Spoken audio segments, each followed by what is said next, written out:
হ্যাঁ, দরিয়ামপুর। কচুর ব্যবসা কতদিন ধরে করুন? আমি খেতে কচু বাবা। ক্ষেতের ক্ষেতের কচু থাকলে তো আরো কমে বেচার পারবেন। খুব সুন্দর কচু বড় বড় পাইলাম, আজকে নিলাম 30 সালের কচু। ঠিক আছে, 30 সাল কোন বাড়ি? দরিয়ামপুর। দরিয়ামপুর, 30 সাল দরিয়ামপুর বাড়ি। 30 সালের কচু খুব ভালো লাগলো। 30 সালের কচু খুব নাম করা ময়মনসিংহের মধ্যে।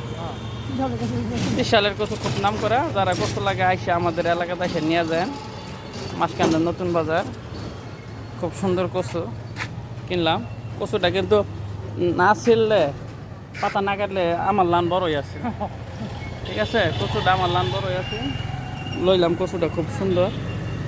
ভাই কাটুন, কাটতে দেয় দিব কইতেছে। কে লেগে জানুন, কচুটা তারা বলতেছে পচা হইতে পারে ভিতরে।